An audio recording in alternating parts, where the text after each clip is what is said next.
रात अपनी काली चादर तान चुकी थी और लाहौर की गलियों में एक प्रासरार खामोशी छाई हुई थी। कुछ गलियों में जहां गुर्बत और जिंदगी की तलखियां साथ साथ चलती थीं, एक साइकिल रिक्शा वाला अकबर अपनी रोजी रोटी की तलाश में पैडल मार रहा था। अकबर की उम्र लगभग 50 बरस थी। इसका चेहरा जिंदगी की सख्तियों का आईनादार था और उसकी आंखों में एक दायमी थिकन थी। वो अपनी उकलूती बेटी सायरा के लिए जीता था, जो एक मूजी मर्ज का शिकार थी। सायरा की दवाओं के लिए उसे हर रात सड़कों पर रक्षा चलाना पड़ता था, चाहे कैसी ही आंधी या तूफान आए। शहनशाही रोड से गुजरते हुए अकबर को एक मानूस मगर प्रासरार आवाज सुनाई दी। रक्षा। उसने पलटकर देखा।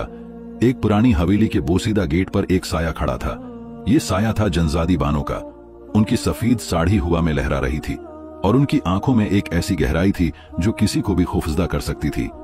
जनजादी बानो, जिनके बारे में शहर में तरह तरह की कहानियां गर्दिश करती थीं, अपनी प्रासरार जिंदगी और अजीब व गरीब रसूमात के लिए मशहूर थीं। लोग कहते थे कि वो रूहों से बातें करती हैं और उनकी हवेली पर आसीब का साया है। अकबर का दिल दहल गया, मगर सायरा की मजबूरी ने उसे हिम्मत दी। उसने रक्षा रोका। जनजादी बानो रक्षे में बैठ गईं। उनके वजूद से एक सर्द लहर निकली जो अकबर की रीढ़ की हड्डी में उतर गई। कब्रिस्तान ले चलो, जनजादी बानो ने सरगोशी की। उनकी आवाज में जैसे कोई यखबस्ता राज छिपा हो। अकबर को हैरत हुई, इतनी रात गए कब्रिस्तान? मगर उसने कोई सवाल नहीं किया और खामोशी से पैडल मारना शुरू कर दिया। रास्ते में जनजादी बानो खामोश बैठी रहीं। उनकी नजरें दौर खला में थीं। अकबर को उनकी प्रासरारियत से खौफ आ रहा था।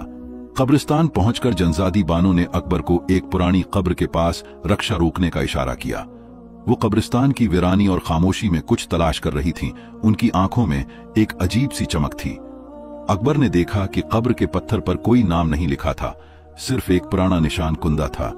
जनजादी बानो ने अपनी अंगुलियों से उस निशान को छुआ और उनके चेहरे पर एक करबनाक मुस्कुराहट फैल गई। 300 साल हो गए हैं, जनजादी बानो ने ऐसी आवाज में कहा जो इस खामोशी में गूंज उठी।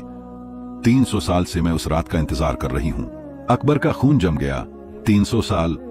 उसे लगा जैसे उसके कानों में कोई गलत फहमी हुई है। जनजादी बानो की बात उसकी समझ से बाहर थी।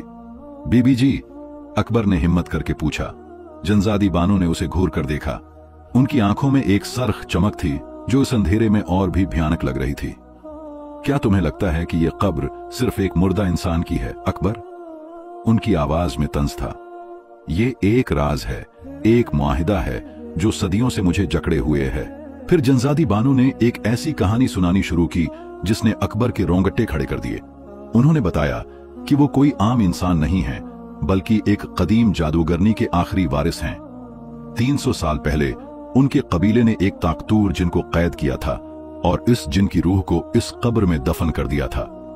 मुआहदा ये था कि हर 100 साल बाद जनजादी के खानदान का एक फर्द इस जिन को आजाद करने की कोशिश करेगा ताकि वो उसकी ताकत से दुनिया पर हुक्मरानी कर सके। मगर उसकी कीमत बहुत बड़ी थी। मैं सदियों से उस लम्हे का इंतजार कर रही थी। जनजादी बानो ने सरगोशी की। लेकिन मुझे एक पाकीज़ा रूह की जरूरत थी, एक ऐसी रूह जो बेदाग हो, जिसने कभी गुनाह न किया हो। अकबर का दिल कांप गया। उसे जनजादी बानो की बात का मतलब समझ में आने लगा। उसकी बेटी सायरा, जो बीमारी से लड़ते हुए भी बेहद मासूम और नेक थी, उसके ज़हन में आई। जनजादी बानो ने अकबर की आंखों में देखा। तुम्हारी बेटी सायरा, उसकी रूह पाकीज़ा है, मैं उसे ठीक कर दूंगी। अकबर, बस मुझे उसकी रूह की कुर्बानी चाहिए। अकबर के रोंगटे खड़े हो गए। वो नहीं जानता था कि क्या करे। एक तरफ उसकी बेटी की जिंदगी थी और दूसरी तरफ इसकी रूह की कुर्बानी। वो इस वक्त एक खौफनाक दो राहे पर खड़ा था। जनजादी बानो की आंखों में वहशत और शैतानियत नाच रही थी। मैं तुम्हें दौलत दूंगी, इज्जत दूंगी, जो चाहोगे वो दूंगी। जनजादी बानो ने एक लर्जती हुई आवाज में कहा। बस मुझे सायरा चाहिए। अकबर ने अपनी आंखों में आंसू भर लिए। मैं ऐसा नहीं कर सकता बीबी जी, वो मेरी जान है। जनजादी बानो ने हंसना शुरू कर दिया, एक ऐसी हंसी जो कब्रिस्तान की खामोशी में गूंज उठी। तुम्हें करना पड़ेगा अकबर, किस्मत ने तुम्हें यहां तक लाया है। अकबर ने अपने रुक्शे की तरफ देखा। उसका दिल तेजी से धड़क रहा था। वो उस वक्त एक खौफनाक इंतखाब का सामना कर रहा था, एक ऐसा इंतखाब जो उसकी जिंदगी हमेशा के लिए बदल सकता था। मैं तुम्हें वक्त देती हूं, जनजादी बानो ने कहा। लेकिन याद रखना, सूरज निकलने से पहले फैसला कर लो, वरना तुम्हारी बेटी को कोई नहीं बचा पाएगा। अकबर ने रक्षा घुमाया और तेजी से वहां से चल पड़ा। इसका जहन सायरा की मासूम सूरत और जनजादी बानो की शैतानी पेशकश के दरमियान फंसा हुआ था। वो पूरी रात लाहौर की सड़कों पर रक्षा चलाता रहा। उसकी आंखों में नींद नहीं थी और उसके दिल में एक तूफान बरपा था। सुबह सादिक के करीब वो एक फैसले पर पहुंच चुका था, एक ऐसा फैसला जो उसकी जिंदगी का सबसे मुश्किल और खौफनाक फैसला था। अगली सुबह सूरज की पहली किरणें फूट रही थीं जब अकबर जनजादी बानो की हवेली के दरवाजे पर खड़ा था। उसका चेहरा जिर्द था और उसकी आंखों में एक अजीब सी चमक थी। मैं तैयार हूं, अकबर ने कहा, मगर एक शर्त है बीबी जी। जनजादी बानो ने मुस्कुराकर उसकी तरफ देखा। उनकी मुस्कुराहट में फतेहमंदी थी।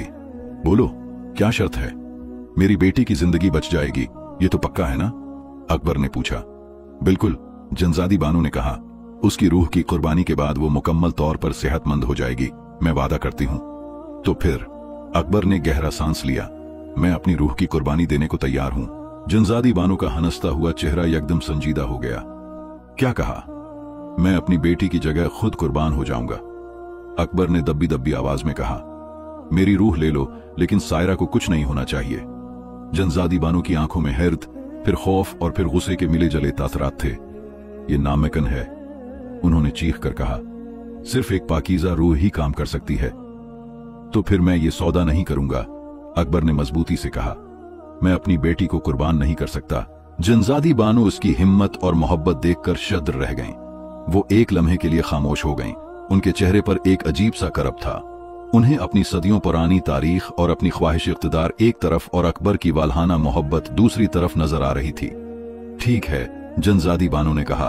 उनकी आवाज में शिकस्त का एक गहरा रंग था। तुम जीत गए, लेकिन याद रखना, उसकी कीमत तुम्हें चुकानी पड़ेगी। तुमने मुझे अपनी ताकत हासिल करने से रोक दिया। अकबर ने एक लंबा सांस लिया। उसे मालूम नहीं था कि जनजादी बानो क्या करेंगी, मगर उसने अपनी बेटी को बचा लिया था।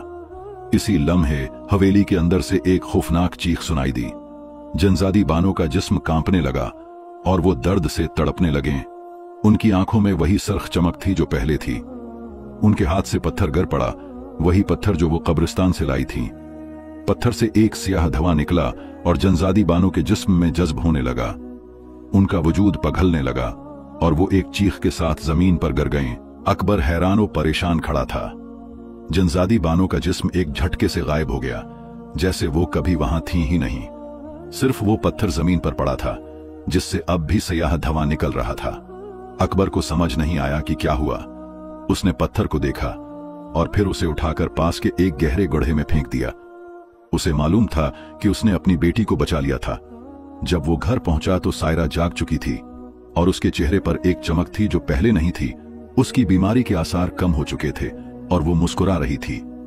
अकबर ने उसे गले लगा लिया। उसकी आंखों में आंसू थे, खुशी के आंसू। उसे नहीं मालूम था कि जनजादी बानो के साथ क्या हुआ था, मगर उसे ये यकीन था कि कुदरत ने किसी न किसी तरह उसकी बेटी को बचा लिया था। उसकी मोहब्बत और कुर्बानी ने एक सदियों पुरानी नहुस्त को खत्म कर दिया था।